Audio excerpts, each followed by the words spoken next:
Will Poulter was fantastic in that role, by the way. Best eyebrows in the business.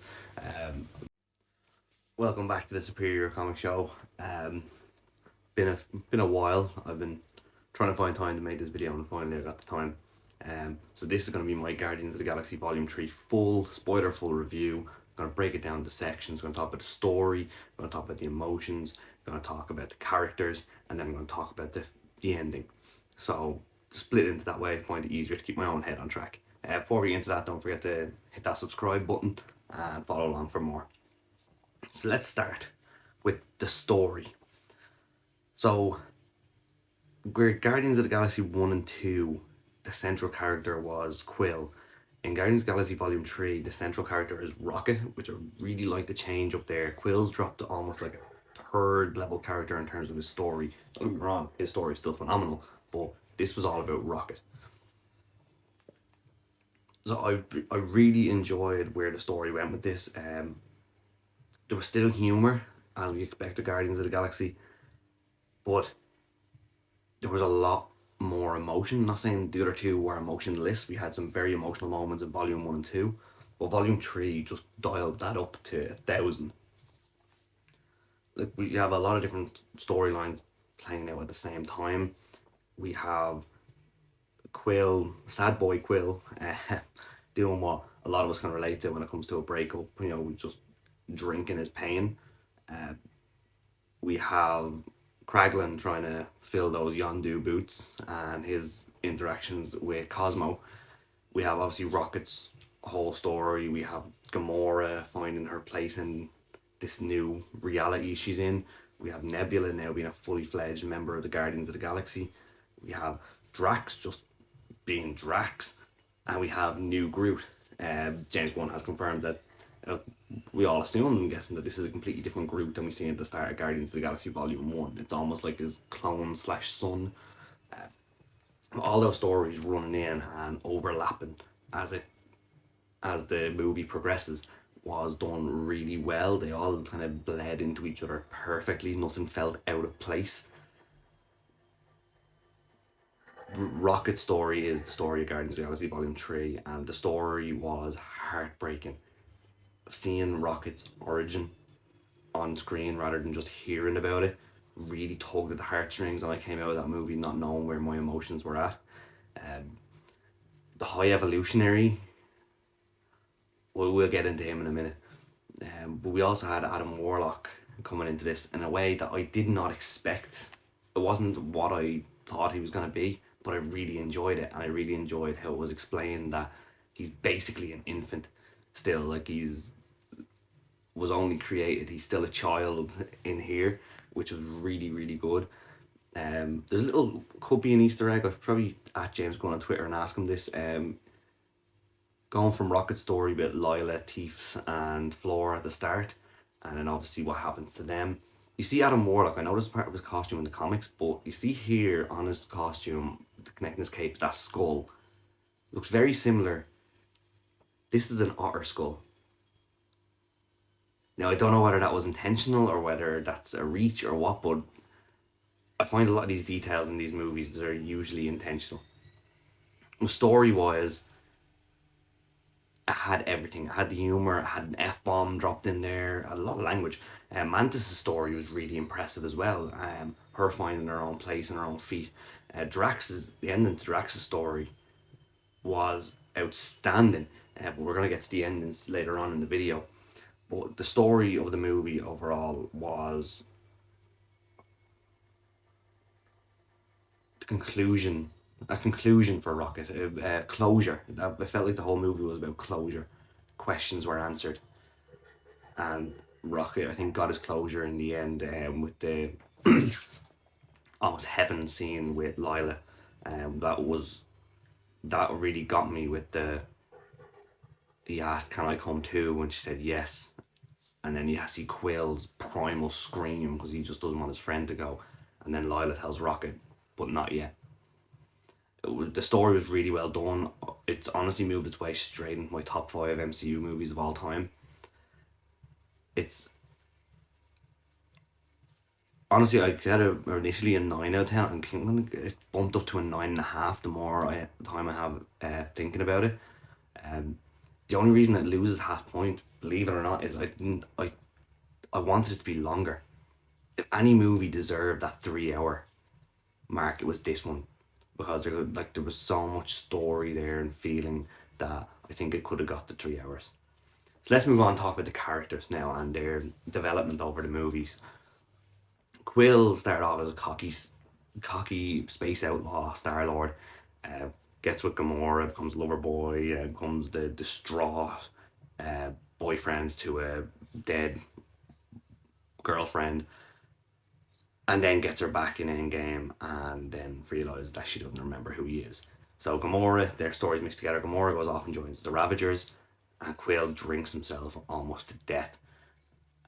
And with that, he blames himself then for what happens next, because Adam Warlock attacks and basically destroys a lot of the Guardians, to be fair. And it's how Rocket ends up in such a critical condition. And Pete blames himself because he was too under the influence to actually do much to protect his friends.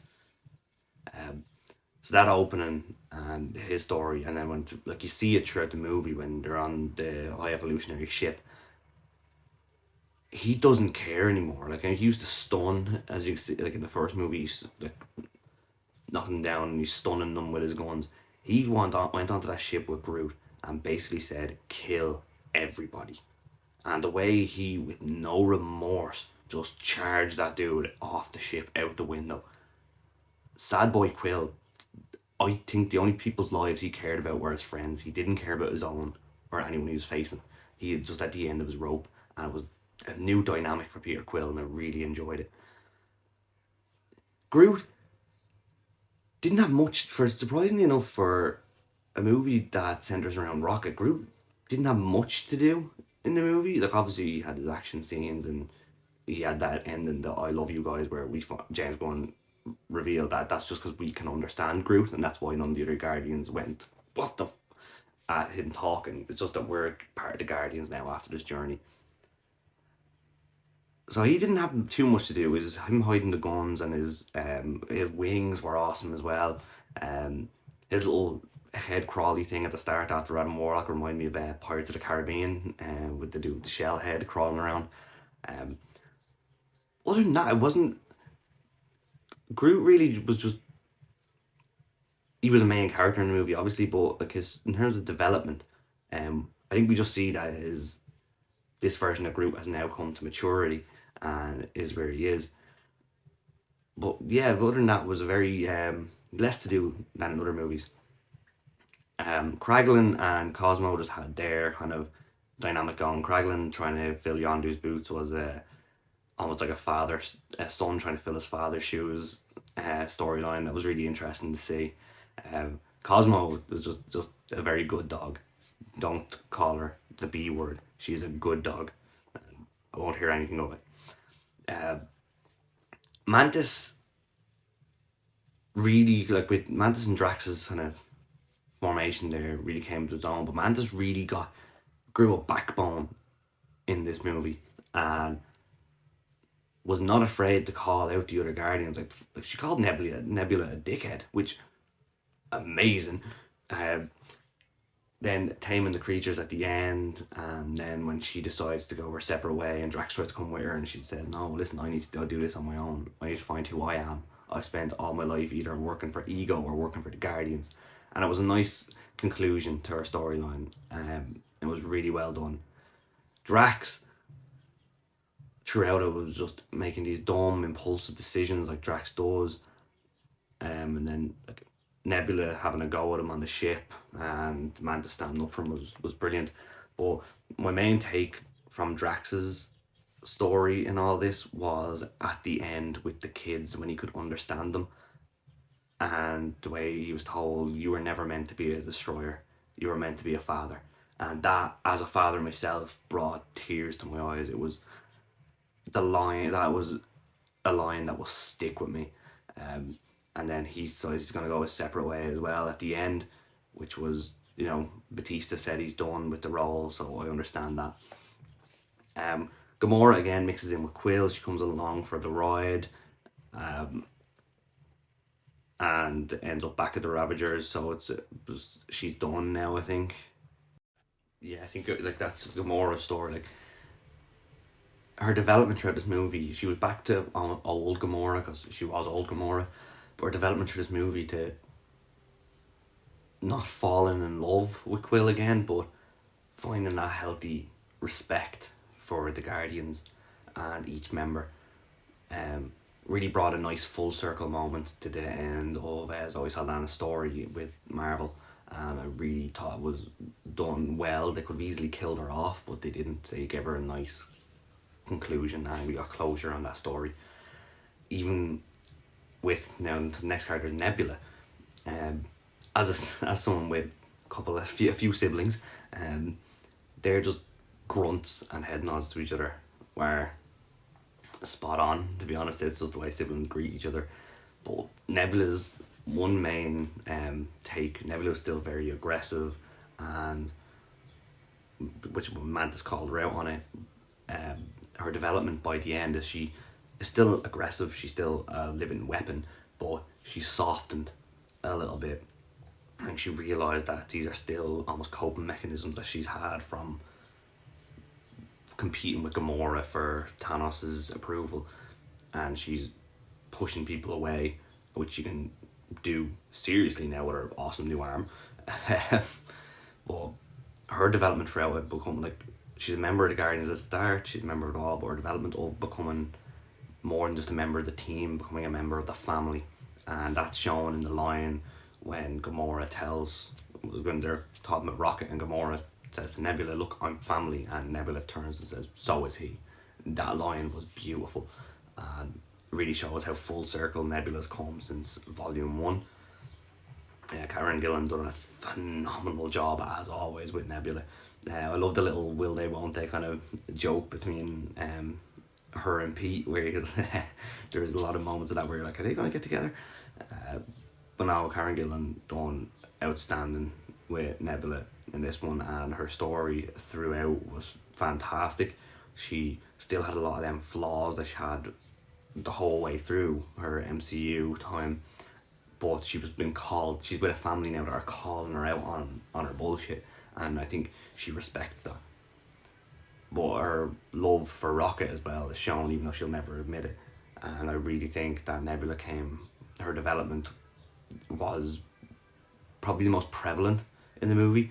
Like if you go from Volume 1 to Volume 3, you definitely see a huge amount of development there. Like she starts off as a villain, and now she's a fully fledged member of the Guardians of the Galaxy, and I haven't heard whether Karen Gillan's done with Nebula or not yet, so I'd love to see where that goes in the end.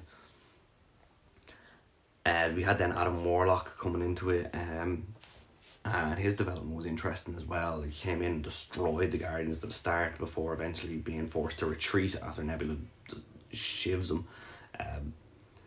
But like he beat down everyone, showed how powerful he is. But then when he returned empty-handed, the High Evolutionary just ragdolled him and showed his power. But also that's when revealed he's basically still an infant, which I really enjoyed. Like he got to show his power throughout with that. I can't remember the little dog thing that he takes from the Ravager after obliterating him. But he shows his development over one movie was great. He showed that infantized side of him, that child, the inner child, but he also got to show his power, so you can only imagine as he matures how much more powerful he's going to be. But I really loved at the end where he saves Quill after Quill yet again puts himself in mortal danger to go back for his Walkman, and you have that the God and Man thing. It was Donatello, or was Da Vinci done it, the twitching fingers, and he saves Pete. So it looks like he went from villain to guardian in that kind of time frame of the movie, so it'll be interesting to see what they do with him next. Will Poulter was fantastic in that role, by the way. Best eyebrows in the business. Really loved Will Poulter in that. in that role. But Adam Warlock's not too much to say about him. Is like he was there in the movie. Everyone thought he was going to be the main antagonist in it, but he wasn't. He was just an interesting side character to have there. So it'll be interesting to see what they do with him going forward. Now on to the two main characters I want to talk about: Rocket and the High Evolutionary. So Rocket has always talked about being experimented on. Us comic fans know about the experimentations on him, but seeing the flashbacks while he was on his deathbed. First, before I get into actually the start of it, him walking to "Creep" by Radiohead, beautiful, sets up right away that Rocket still feels like an outcast, even in his own family of outcasts. He still feels like an outcast there, which it was really sad, but it really brings a lot of depth to what continues on in the movie. Yeah, it's just a beautiful start for it. Anyway, onto his flashbacks. You get to not only see the pain he went through, but you get to see the friends he made in Lila and Teefs and Floor. Floor seems to be a very divisive character, where some people tell me that it creeps them out, whereas I think Floor was adorable. But yeah, you see him making these friends, and you see the experiments done on him. You see how he was first taken out of the pile of raccoons by the High Evolutionary,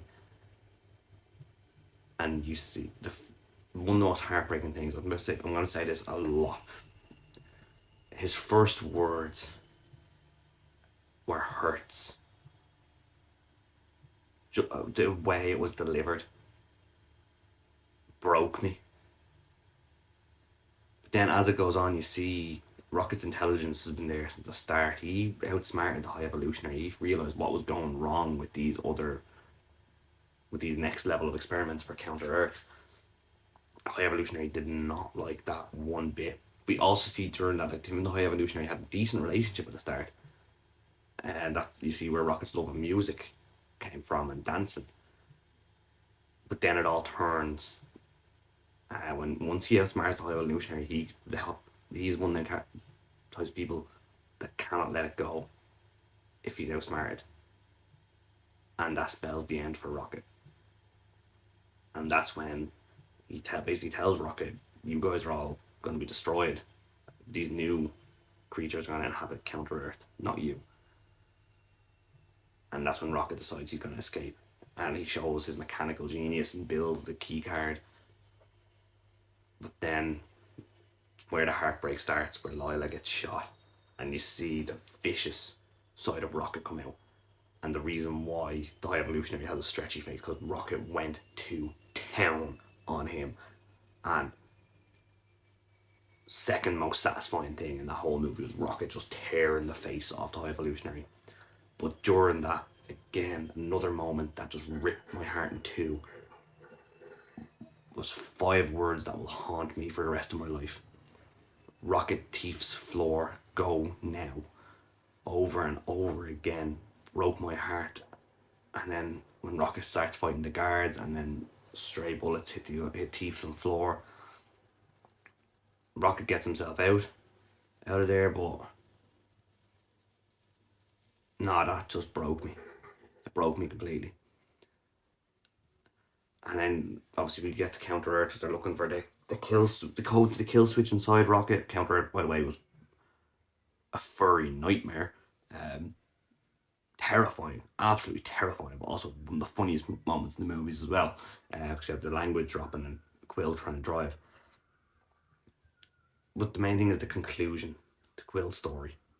Not Quill, sorry, conclusion to Rocket's story. When he wakes up and they go after the High Evolutionary. And you have it there on the ship. They all think they're doomed, and you go into the best Marvel hallway fight scene of all time. No Sleep Till Brooklyn playing. I was bobbing my head in the cinema. Looked across my brother, his head was bobbing. We were vibing with that, and the hallway fight scene was epic. And you have the High Evolutionary starting to come unhinged, and his lackeys are starting to notice that, and they're starting to turn against him. And then it all comes to a head. They freed all the children. The children are getting safe onto nowhere. Rocket goes back to save the animals, which honestly, I'm not being bad, I have kids. The whole time in my head, it was like, who's going to save the animals? Who's going to save them? Rocket goes back and rescues them. And that's when you finally hit the realization. That's when he becomes, to himself, Rocket Raccoon. Because he discovers the name on the cage. You see it, raccoons. And, finally, again, a closure to something that's been going on for the 3 movies. We now know he's a raccoon and he's Rocket Raccoon. Then the High Evolutionary shows up again, and we get what is the most satisfying beatdown I have ever seen in any movie ever. I sat there and I was punching the head off the High Evolutionary with them. I was in my chair in the cinema. I was like, yeah, just, oh man, so satisfying. Even then, at the end, more development to Rocket. He's standing over him. He could easily finish him off, but he doesn't, because he's better than his creators.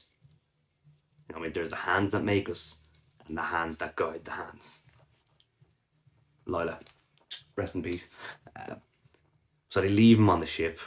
They save everyone. They all get onto nowhere, and the ship blows up. But we don't actually see the High Evolutionary die. So, is he gone? Who knows? Who's to say? We're talking about him next. Most of his story bleeds into Rocket, so I've already talked about him. I don't think I've hated a villain more since Dolores Umbridge in Harry Potter or Metatron in Supernatural. And not hate as in they were a bad villain, hate as in they were written so well and such a good villain. I despise the character.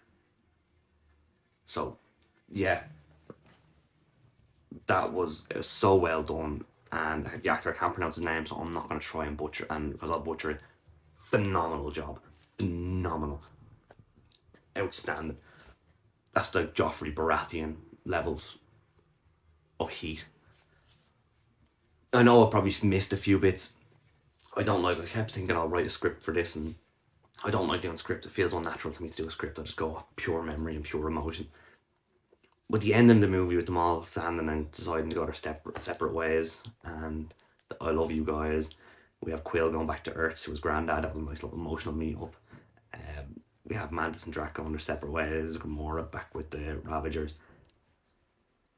And Rocket's the new leader of the Guardians of the Galaxy, because he was always meant to be a leader. And then if it finishes off, you have the post-credit scenes. You have Quill in his granddad's. You see the little Easter egg of Kevin Bacon abducted by aliens. It was funny. That was pretty funny. But then you also have the new Guardians of the Galaxy. I know her name, the kid. I just can't think of it with the purple eye. I can't think of her name right now. I know her name from the comics, and it's going to annoy me. It's going to come back. Someone's going to comment on it, and I'm like, But yeah, you have the new Guardians, Kraglin, Cosmo, Rocket, Groot, massive Groot, swole Groot on steroids, and then this kid, what is her name? It'll come to me. But so it leaves it open for more Guardians movies, but it also closes the chapter of Guardians movies, if you get what I'm saying. Like, this Guardians has come to a closed, a perfect ending, everything, questions answered, we got closure. And now these new Guardians are here. I don't think we'll see a Guardians of the Galaxy movie for a long time. We might see cameos in other movies like Secret Wars and Kang Dynasty, but I don't think we'll see a Guardians movie for a while. And I don't think another Guardians movie could top this. This is now, I'm pretty sure, my third in my list of my top Marvel movies of all time. But yeah, those were my thoughts on the movie. It was story 9 out of 10, emotions 10 out of 10, humor 9 out of 10, character development 10 out of 10, and ending 9.5 out of 10. So overall, it gets a 9.5 out of 10 for me as a movie, and I'm looking forward to seeing what they do with these characters next. Sorry for the longer video than I usually do. Hope you stuck around. If you did, I really appreciate you. Drop me a like, subscribe. Let me know in the comments what your favorite part of the movie is, or it's something I didn't talk about that you'd like me to talk about. But yeah, I'm never gonna fully recover from that. Amazing job by James Gunn on what could be his last Marvel movie. But yeah, Rocket, Thief's, Floor, Superior Comic Show. Go now. Thanks for watching.